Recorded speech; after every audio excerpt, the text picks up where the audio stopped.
ನೀವೆಲ್ಲ ಹೈಸ್ಕೂಲ್. ಲೇ ಮಗ, ಈ ಸ್ಕೂಲ್ ಗೊತ್ತು, ಇದೇನು ಹೈಸ್ಕೂಲ್ ಅಂದ್ರೆ?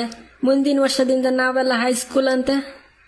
ಲೇ ದಡ್ಡ, ಹೈಸ್ಕೂಲ್ ಅಂದ್ರೆ ಜಾಸ್ತಿ ಏನು ಡಿಫ್ರೆನ್ಸ್ ಇಲ್ಲ, ಅದು ಸ್ಕೂಲೇ, ಆದ್ರೆ ಸ್ವಲ್ಪ ಹೈ ಇರುತ್ತೆ ಅಷ್ಟೇ, ಅಂದ್ರೆ ಎತ್ತರ ಇರುತ್ತೆ. ನಾವು ಏಣಿ ಹತ್ಕೊಂಡು ಹೋಗ್ಬೇಕು ಅಷ್ಟೇ ಕಣ. ಅಷ್ಟೇನಾ? ತೊಂದ್ರೆ ಇಲ್ಲ ಬೇಡ, ಏಣಿ ಹತ್ಕೊಂಡು ಹೈ ಸ್ಕೂಲ್ಗೆ ಹೋಗುವ ನಾವು ಕೂಡ. ಲೇ ಹರೀಶ, ಏನೋ ಪಿಸು ಪಿಸು ಮಾಡ್ತಿದ್ಯಾ ಅಲ್ಲಿ? ಏನೂ ಇಲ್ಲ ಸರ್. ನಿಂಗೆ ನಾನು ಕ್ವಶನ್ ಕೇಳ್ತೀನಿ, ಓಕೆನಾ? ಏನೇ ಕ್ವಶನ್ ಕೇಳಿದ್ರು ತಟ್ ತಟ್ ಅಂತ ಉತ್ತರ ಕೊಡ್ಬೇಕು, ಗೊತ್ತಾಯ್ತಾ?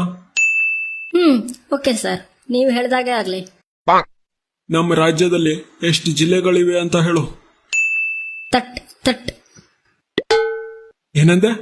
ಹೋಗ್ಲಿ, ಸೂರ್ಯ ಹುಟ್ಟುವ ದಿಕ್ಕ್ಯಾವುದು ಹೇಳು. ತಟ್ ತಟ್.